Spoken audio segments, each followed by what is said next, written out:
Hello, ladies and gentlemen, boys and girls, college football fans across the nation and around the world. This is Tim May with the Tim May Show. And man, this is Cotton Bowl week. I know the week all Ohio State fans have been waiting for. But I figured I'd have a blast from the past as my co-pilot this week. And Corby Jones, former Missouri quarterback, would back up that blast from the past moniker for my special guest this week, a guy I've been working pregame shows with 97.1 The Fan this past year, pregame Ohio State shows. And we're going to be together, I think, again this Friday, Andy Katzenmoyer. Am I right on that? Are you going to be doing the pregame show? Yeah, I'll be there. Will you be there? Yeah, I'll be there, man. Yeah. And it's going to be very exciting, so to speak. But yeah, I brought up one of the greatest highlights I've ever covering Ohio State football over my 40 years was the big cat coming from the middle of the field to decleat a Missouri Tiger, Corby Jones, way back in 1997 at Faroe Field. The next to last time these two teams, Missouri and Ohio State, faced off. And before I get into the real introductions, Andy Katzenmoyer, how well do you remember that moment? You got to remember it, man. It's one of the great hits in football history. I mean, it's shown quite a bit, especially now with Ohio State playing Missouri again. It's kind of been brought back into the light. But no, it's funny. Like when you go around, you talk to people, and you meet fans. Everyone has some story or a recollection of the time back when I played. And the majority of them are from this hit, and they may not remember the name or the exact school, but it's they remember the hit. So it's pretty cool to be able to leave that impact on people's lives and their memory banks and all that kind of stuff. Man, it's kind of like when Buster Douglas knocked out Mike Tyson, right? Or Ohio State won a national championship in 2002 or 2014, or Andy Katzenmoyer decleated Corby Jones in 1997. Everybody remembers those big moments.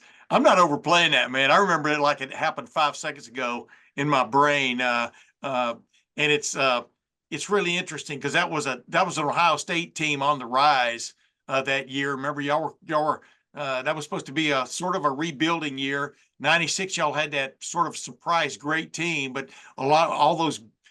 most of those big time players had left, and you guys were rebuilding, reloading. And, you came within a couple of interceptions thrown by Stan Jackson, maybe, of upsetting Michigan and keeping Michigan from winning what is still its last national championship. We'll see where they go this year, but where they go in the next 2 weeks. But the bottom line is, Andy, give people an idea of what you remember about that play specifically, because obviously Corby Jones, I think, faded to pass. I'm trying to remember exactly, but then he decided to run, and then you just took one of the great lines in tackle history to run him down. What do you remember about it? Well, I remember the game was Missouri was winning, and they weren't necessarily, we would get into third down and 5 or 6, because they were primarily a running team. Yeah, and Corby Jones would drop back, look at 1 or 2 guys, and then start to scramble. And he had done that a number of times. And I remember just dropping back in my pass coverage and then seeing him scramble. And for the life of me, I'm not sure how he didn't see me coming, but he didn't. And I just ran right through him. And he really wasn't the same after that. Even, during that game, he just, and even, I can't remember, I think it was later that year, Nebraska was a top 5 team. Yeah.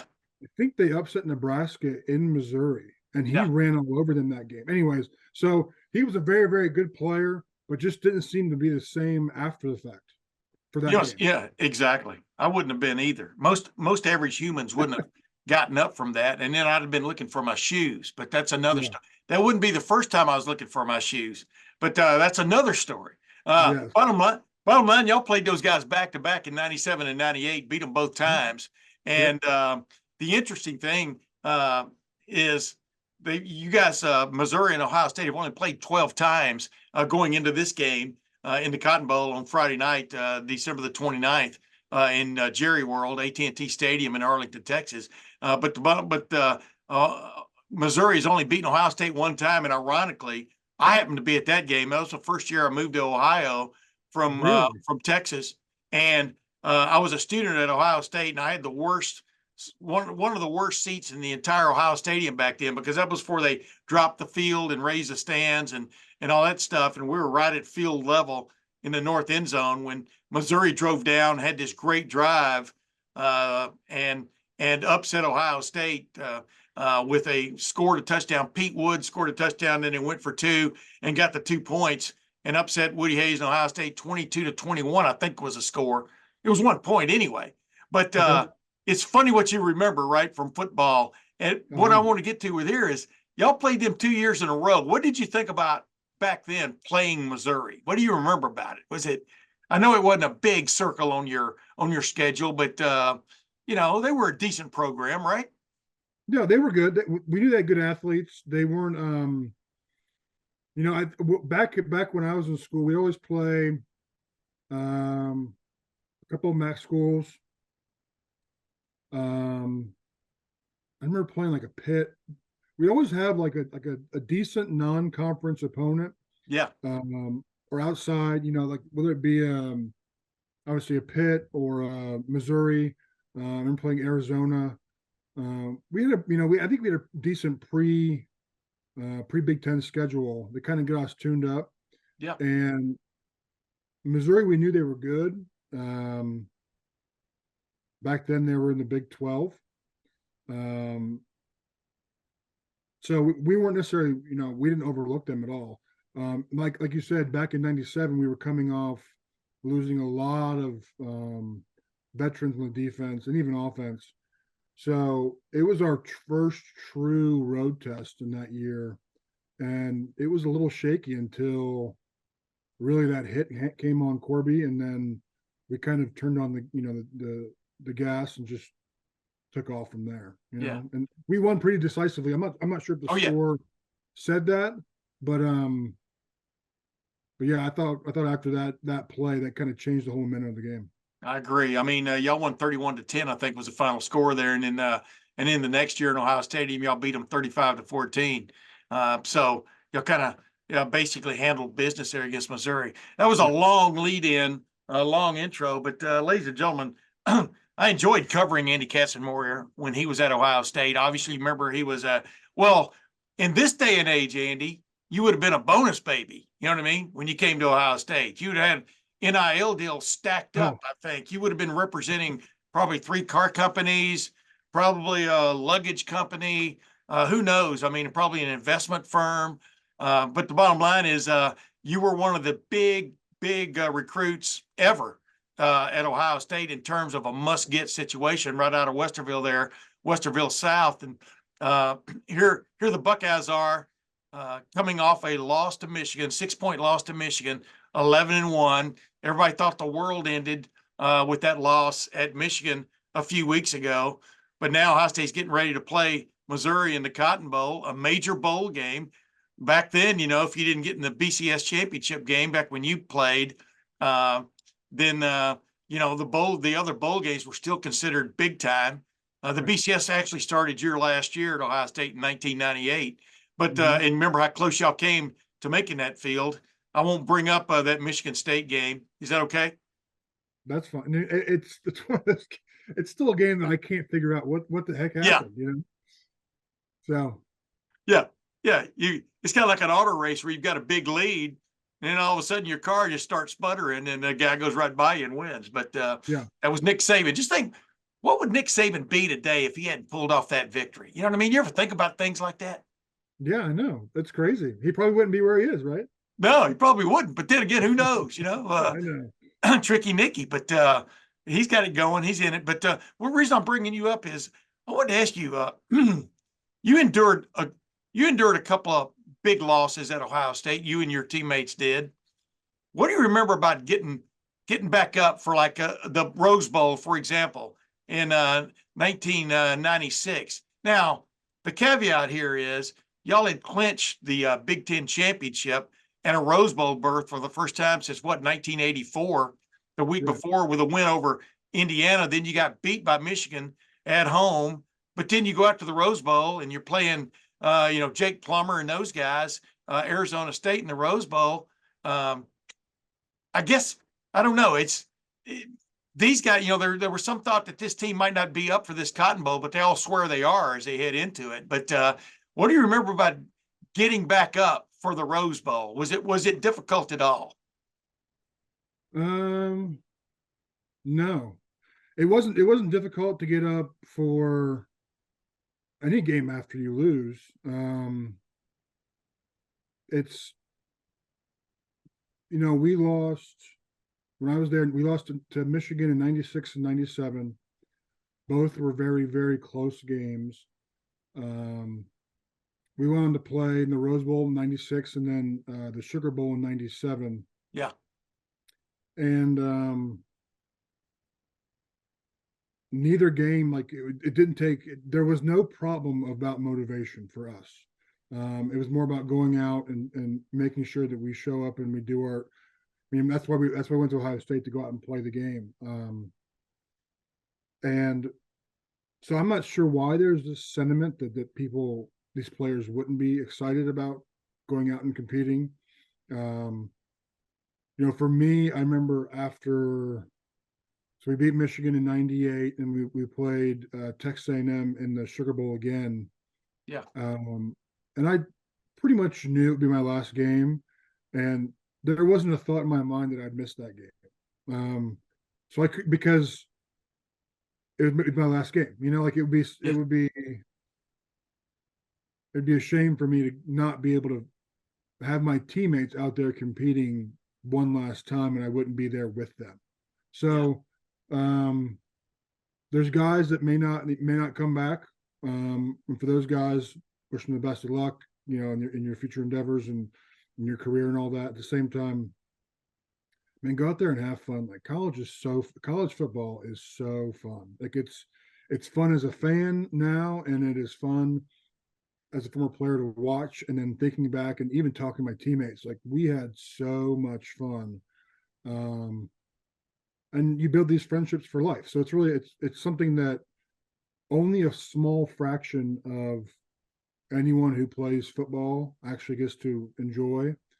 So for those that do, like, really relish it right now, because it's truly special and amazing. Yeah. You go, we interrupt this very interesting program, ladies and gentlemen, with a special bulletin. Yeah. You put off buying tickets to the Cotton Bowl, and now your family, your kids, whomever, they want to go. The Game Time app, gametime.co. That's gametime.co, not com. Gametime.co. They want to help you get there. They're here for you for that last minute emergency purchase to see Ohio State play Missouri for just the 13th time in history. The Game Time app is the place to go. There are get-in prices. As this winds down to the end of the week, their get-in prices still below $150 last time I looked. Things could be wrong. But the Game Time app, gametime.co, is the place to go. And if you download the Game Time app and you use the promo code Buckeyes, you'll get $20 off that first purchase. There you go. If you're not already a member, become a member. And if you find a ticket on another app of some sort that's cheaper than the one you find on Game Time and gametime.co in the same the same general row or section, you will get 110% off the difference from Game Time. That's a Game Time guarantee. Now, of course, as always, terms apply on any kind of guarantee. So read the fine print. But the bottom line is don't hesitate to turn to the Game Time app, gametime.co, for your last minute ticket purchases, whether it be for the Ohio State Buckeyes or the Columbus Blue Jackets or the Ohio State men's basketball team or the Ohio State women's basketball team or a concert that's coming to town soon or later. Turn to the Game Time app, gametime.co, for all your last minute. And hey, maybe you planned ahead ticket purchases. That's Game Time app, gametime.co. That's the place to go. Now back with this interesting conversation I had with Andy, the big cat Katzenmoyer.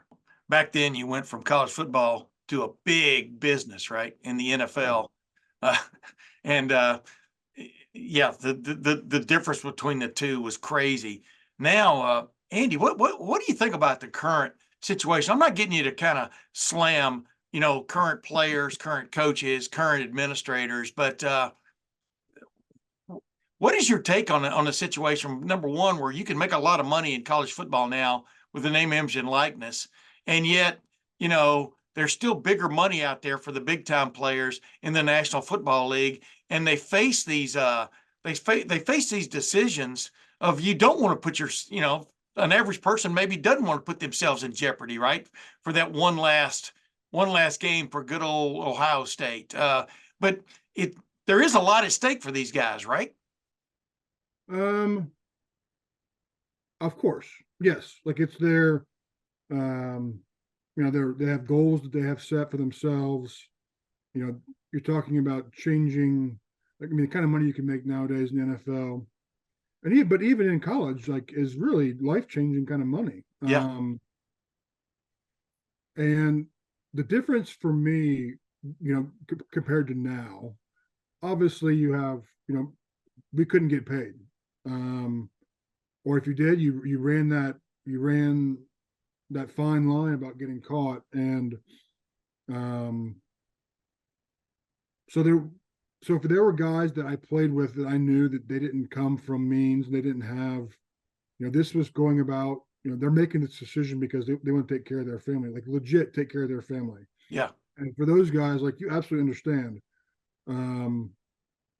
But nowadays in college, like, I've seen reports for Marvin Harrison. He can make a lot of money this coming year staying at Ohio State. And that makes the decision for him and his family, I'm sure, extremely challenging. Selfishly, I hope he comes back as a Ohio State fan. Yeah. At the same time, he's going to make that hard choice for himself and kind of, live with it. Whatever he decides is the right for him, Yeah. But I think it's I think the money that kids make nowadays, overall, it's good. It's good for kids. It's good for families. That at the same time, there should be a number of guardrails put up. I don't think high school kids should be able to sign NIL deals. I know some states have allowed that. Ohio has not. Mm-hmm. I think the transfer portal is a mess. I think there should be some restriction on how much a guy can make before, or girl, how much they can make before actually playing, the sport. That's also protection for those that are investing in those players, but also it takes pressure off those kids from making a bad choice, or getting in bed with someone that doesn't have their best interest in mind. Yeah. I also think that there should be money.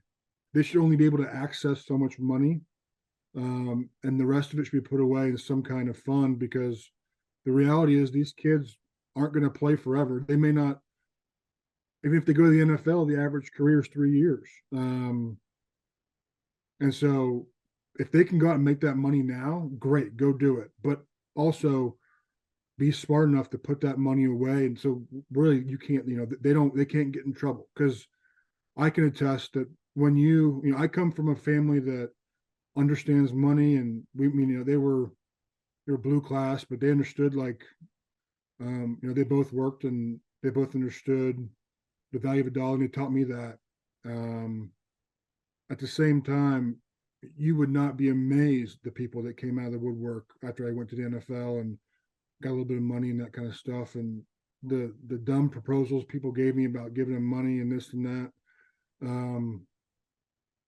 Anyway, so Yeah, like you hit the I lottery. don't want to see an 18-year-old kid having to go through that. That's basically what I'm trying to say. Like, if their school's paid for and their food's paid for, they don't have a lot of expenses. Like, the housing's paid for. They don't need $1 million. They don't need it right now. If you gave them an extra couple grand a month, even in this economy, like, that's a lot of money to a college kid. Mm-hmm. And so if they're able to put the rest of that away and for a rainy day, whenever they actually need it after school or whatever, I think that'd be hugely beneficial for every person involved. You know, back when you were even playing, though, the money was nowhere near what it is now in college football from the standpoint of television revenue, et cetera, ticket revenue, but mainly television revenue is the thing that's changed everything. Uh, as you look on it now, though, whether you're putting it in a trust fund or not, should players now should they be benefiting much more? You know, you've seen the proposals out there recently where they should be where they could benefit more from just the actual money that the schools are making off college football and major college basketball now. Would you be an advocate for the players sharing in that largesse and that big pool of cash? Because really, as good as Ryan Day and Eli Drinkwitz are, nobody wants to watch them play for 60 minutes at midfield, right? Or fight. Right. That's a great question. I know a few years back, there was a student athlete led proposal to start a union Yeah, for athletes, and it got shot down. I think with the amount of money that is made or that is out there, it is hard for me not to bring that back to light and say, yeah, I mean, I think student athletes should have advocates for them, and they should be able to share in the profits. It's because it is so large. It is so much money that these schools are making, and they have representation, in the room, and why shouldn't student athletes? If anything, that yeah, also help with maybe put some guardrails around, NIL, transfer portal, all that kind of stuff.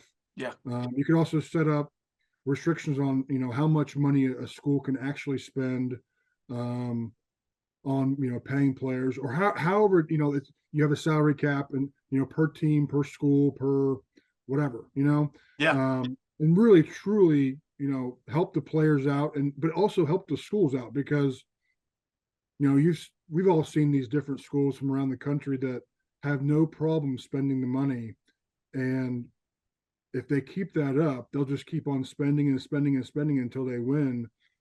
Well, other schools just won't do that. They can't tap those resources. yeah, So, yeah. um, I think yes, I give you a very long-winded answer. Yes, I would say players should have um, a little bit of part and say as far as how much money they're getting from these TV deals. Yeah. Let me ask you a question. I've never asked you, I've talked to you many times, but would you have would you have advocated, you call it anything you want. I'm calling it the word contract. Would you have signed a contract? Would it have bothered you to have signed a 3-year contract with Ohio State? Meaning 3 years, after 3 years, if you want to move on to the NFL, you have the freedom to do that and they can't block you. You understand what I'm saying? But also, the reason I'm bringing that word up is sometimes guys get 3 years into their college football career and they're at a place they shouldn't be, or where they're not going to play. You know what I mean? Things like that. It would give both sides some leeway in that kind of situation. But would you? I know you signed a national letter of intent, which colleges were using basically as contracts way back. Even now, really, but not with the restrictions they used to have. But would you have been willing to sign a contract to be at Ohio State for minimum 3 years? Um, Is that what it's going to take? Because that's almost what you led to right there. You know what I mean? Some type of like hold by the schools, but when you get a hold on somebody, now you have to pay them money for them to be part of your right. situation, your program. I see the angle you're playing, and I don't know. Um, like right now, I don't know if people think this or not, but even going back to when I was in school, like when you sign to go to any school, like it's a year by year basis. Yeah, And every year you're signing a new contract saying that you're going to abide by, whatever the rules are, and your commitment to the school and all that good stuff. And as a player, I have the option to sign that or not, but also the school has the option to provide that or to me or not. I don't know if a 3-year guarantee X would be the way to go, or a 2-year deal, because there are lots of times that I've heard, coaches will push out players because they realize that they're not going to, make it or be successful. It also may help them open up a roster spot and so on and so forth. Sure. So I don't, honestly, I don't know that answer. That, I mean, that would make the most sense. I guess But what I'm that, saying is it would obligate the school to you for 3 years and you to the school for 3 years. You know what I mean? They would have to live up to their end of the bargain, just like you would. Like you just said, people didn't know that national letters of intent were just were year by year, forever. And now schools basically have pledged to in essence, honor them as long as the student athlete is in good standing. But you and I both know, guys have been urged one way or the other to move on because, number one, you're not going to play here. So why would you waste your time here, so to speak? So that makes sense. But I'm just looking at it from just getting some type of like rope or corral around what's going on right now, but taking care of the players in the process. You know what I mean? From a, like you said, from a remuneration standpoint, that's easy for me to say, whether it be by contract money you would make every year or money that would go into a trust fund every year that you would be able to, use as you saw fit when you were done with your contract, but also have something to live on. There are all kinds of ways they could have gone many years ago to keep what's going on now from happening, right? Absolutely. Well, I mean, NCAA could have just opened their eyes and seen kind of the future and not been so greedy when it comes to TV money. Yeah. At the same time, they did not. I don't know if I don't know what, because here's to say, you look at someone. I guess the hard part about that is, you look at someone like an AJ Hawk, who I think was like a 2-star coming out, 2 or 3, yeah. And like, he wouldn't have been recruited right now to Ohio State. Yeah. I mean, honestly, he wouldn't. Right. And someone told me a story that he had to lobby to even get looked at. Whatever. I don't know if that's true or not. Yeah, he did. He did. He knew how good he was. They just didn't. Okay. But it was one of those things. So if AJ was, and AJ turned out to be a fantastic player, as everyone knows, not only at Ohio State, but in the NFL. And but if he had to sign a 3-year deal, with him being a 2 or 3-star, whatever he is, would that mean he's only going to make so much money? And then can he renegotiate? And like, there's so many things and layers to it. But I see what you're saying. Like, if Ohio State or whatever school is going to commit to a player for X number of years, hopefully they're able to review what that compensation is. Yeah. On a year-to-year basis, and never go down, but always go up. Yeah. So yeah. Yeah. I always couch that whenever I bring up that kind of idea with you, exactly what you just brought up. I mean, this is no offense to a 3rd-string offensive lineman in 1998, but you were worth a hell of a lot more than that guy. You know what I mean? To the roster, to the wherewithal of the team of being able to win football games. And that's not knocking that guy because he's putting in his work. But, you would have, in essence, like a minimum salary. The bottom line is y'all would share, players would share in the TV revenue from that side of it. You would still be eligible to go out and get a name, image, and likeness deal or whatever you want to. But you would be, no matter what happens to you, you would make some money from putting in the work. You know what I mean? Over and above your scholarship and your room and board, et cetera. And people say, well, that's payment. I go, yeah, but it's not the same as it was in 1970 when the schools were barely making any money on television, when bowl revenue was considered a bonus that you put away for a rainy day. The schools did. Now everything's basically guaranteed. It's kind of like the NFL in that regard. Most NFL teams make money before they ever open the stadium. And same with college football. I mean, but there are all kinds of ways to look at it. I didn't mean to get mired in that, but I just want, because you were a superstar, Andy, and you would have made a lot of money at Ohio State. Go ahead. But what you're saying, but what you're proposing, what we're talking about, is really exactly what happens in NFL or NBA or Major League Baseball or hockey, whatever. Like, you are paid based off your performance. Some of it's, obviously some of that's going to be, you are compensated based on, your future performance in Yeah. some league. But, Shohei Ohtani got paid $700 million based on what he's done so far in the MLB. Crazy amount of money, great for him, awesome, right? But the reality is, like, he's shown that his value is that. And so if a player, and that's the thing, like in NFL, like I never felt bad seeing someone make more money than me, just because I'm like, I got to go work for that. They put the work in to make that money. I can go do that too. Yeah. And hopefully, and that's what hope if it went to this model, then I think players who truly want to compete and are competitive will understand that they have an opportunity to go out and make that money too. Yeah. So Yeah. and they'll step up and rise to the occasion. Period. And they'll Yeah. understand if you're a second team guy, and you're not getting the playing time, you got to go work for it, and then you'll get paid too. Yeah. That's funny. I brought that up with Jordan Fuller, a former safety at Ohio State, now with the LA Rams. And several years ago, back in I think 2018 or 19. And he brought up that great example. He goes, wouldn't it be a problem in a locker room if like the starting quarterback is making this and the third string wide receivers making that and the corner, and he goes, that's the way it is in National Football League locker rooms. And they seem to be able to go out and play games, you know what I mean? And Right. not fight each other because they understand when you're in a locker room, you understand who's more important than the other guy. You're striving to get to be that guy. But, that may be years down the road if, in fact, they ever get to that because, man, this is like watching a glacier move. But you know what?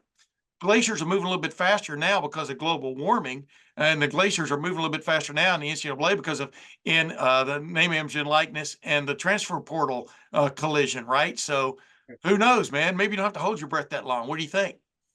No, I agree with you. I think it they're making steps, like, adding, going from back in my era, it was a slow move going to the BCS. Before it was, basically a vote-in poll for the top two teams, the number one team in the country. Then it went to BCS, the championship game. Yeah. Then it went to a 4-team playoff. Now it's going next year to a 12-teamer. So it's getting there. Like the money is definitely changing the game. I just hope that, again, they hopefully they can see and forecast the future a little bit better, and put some guardrails and really help protect the kids in the schools, and all Yeah. this. Absolutely. Hey, last couple of things, by the way. By the way, if there had been name, image, and likeness back in 1997, after that Corby Jones hit, your phone would have been lighting up, man. You'd have had many more opportunities to make some cash. I want to ask you this, though, now. They're going to play this game no matter who plays. It looks like Devin Brown's going to get his first start for Ohio State. We're recording this the week before this actually runs. So if we make any mistakes in a couple of personnel we're talking about, that's just the way it is, ladies and gentlemen. But the bottom line is this is a huge game for a Devin Brown, isn't it? I mean, and uh, just can you believe from the last time we spoke together, which was pregame for Ohio State at Michigan, and Cal McCord gets hit trying to make that pass when the guy got by Donovan Jackson and hits him as he lets go of the pass and gets intercepted, a great diving interception by Michigan. Now, all of a sudden, Cal McCord is gone. He's committed, as we speak, to play for Syracuse next season and their new head coach. And now you got Devin Brown sitting here. This is just another example of how crazy things have gotten in major college football, right? I mean, Ohio State went 11-1 in the regular season. Cal McCord was 12-1 as a starter. And evidently both parties determined by one way or another that wasn't necessarily good enough. Right. Is it crazy to you, Andy Katzenmoyer, that we're sitting here getting ready to watch Devin Brown make his first college start? Under these circumstances, yes. At the same time, I have confidence that he'll go out and play well. I mean, he was really And him and McCord were battling back and forth all in the spring and then over the summer and then even before. And no one knew. I remember talking to you before the very first game. We're like, who's going to be the starter? Yeah. Um, so, but it's just a. So I'm not surprised that he's playing. I'm surprised that he's playing, considering McCord has now transferred out. Yeah. Um, if McCord had gotten injured, okay, cool, but not cool, but I can understand see why Brown would be starting. But in this circumstance, this is just kind of the day and age we're in. Like it's just what it is. Yeah. Yeah. Well, Missouri's got a player, Mookie Cooper, who was part of an Ohio State recruiting class many years ago, and basically optioned out and went back near home to Missouri. And so, there are all kinds of things going on. Hey, last thing, if you were a young college football fan though, growing up now, and you see these guys move, I mean, we're talking about starting quarterbacks, the kid from Duke leaving, the kid from Washington State, Cam Ward moving on, kid from Duke going to Notre Dame, kid, I mean, well, and Uiagalelei, from Oregon State. He was at Clemson and he went to Oregon State. Now he's moving on somewhere else. Right on. These are starting quarterbacks. Man, that would be tough if you just bought that guy's jersey last year, right? And spent like whatever it is you spend on jerseys these days for the replica jerseys, and boom, that guy, you were rooting for that guy, and you're a young fan of that team, and now they're gone, like Kyle McCord. All these, I'm sure there were some people who were rooting for Kyle McCord, all right, even though the social media wouldn't say that. But is college football headed in the right direction in that regard, in your opinion? Um, I mean, what if Eddie Katzenmoyer had gotten a hell of an NIL deal in 1998, and let's say it out loud, and it came from Michigan, or you call it the team up north. Maybe you don't, but the bottom line is, all of a sudden you were playing for Michigan. That can happen these days. it can. For me, it's hard for me to think about once I committed to Ohio State not playing there, Yeah, just because of the era that I was in and the situation and circumstance. Um, that being said, I think as far as the fan, it's hard. I think it's hard to see all the guys transition, in and out from schools. It's also hard for me to see these players that leave schools that enter the portal that never get picked up either. As a former player, like that's like really unfortunate. They've been given some really bad advice, and to see them kind of just hang out there to dry is never good. yeah, So for all these reasons, I think that what's happening is overall good, but it needs to be really finely tuned. Um, put I mean, treat the portal like almost like free agency. Um, your suggestion about having a limit on when, how long players can commit for to a certain school, like they commit to a school for a certain amount of time and vice versa. I think that's also good, because it's getting kind of ugly. yeah, You know, yeah. I It's mean, definitely, the quarterback from what is it? The quarterback from Oklahoma and the quarterback from UCLA yeah, are both not going to Oregon to play. yeah. Dylan And you're Gabriel. like, right. And you're like, okay, I mean, I get that Oregon's playing the game, which is fine. That they're doing what's allowed, but how does that? I mean, the quarterback from Oklahoma was a starting quarterback, Yeah, right? yeah. So it's like, That's what we're where's talking that about. leave? Where's that leave them? Where's Yeah, that leave Ohio State with McCord leaving, going to Syracuse, and what about Duke now and their situation? Like, so yeah, it's just kind of like, um, as a fan, it's hard, but at the same time, fans are resilient and they'll root for their team, in the end, hopefully, no matter what. Like they remember the players. Um, they'll remember great players. They'll remember great plays. They'll remember great games. And so that's one thing, giving perspective, going back and, me being out of the game and away from Ohio State in the field for 20 plus years now. Wow, I'm old. That's one thing that I know is no matter what, Ohio State fans are fans for life, and they don't really waver, and they will root for anyone in that scarlet and gray, and they will root against anyone who's not in the scarlet and gray that Ohio State's playing. Yeah. So Yeah. Well, glad, and hey, naming these things, they'll remember great hits like Andy Katzenmoyer decleating Corby Jones. I'm just keep bringing it up because I want to make you smile. Last thing, you remember playing that Sugar Bowl against Dat Wynn and those guys, from Texas A&M and stuff, and you guys prevailing, whatever it was, 24-14, I think was the final score. My point is, like you said earlier, you wouldn't give up that memory for the world, right? Of playing in your final college football game, because you ended up going to the NFL after that. And the NFL didn't end up being what a lot of us thought it would be for you because of injury, et cetera. But these college memories, they live a lifetime, right? I mean, they will be with you forever. Absolutely. And and the friendships, the memories,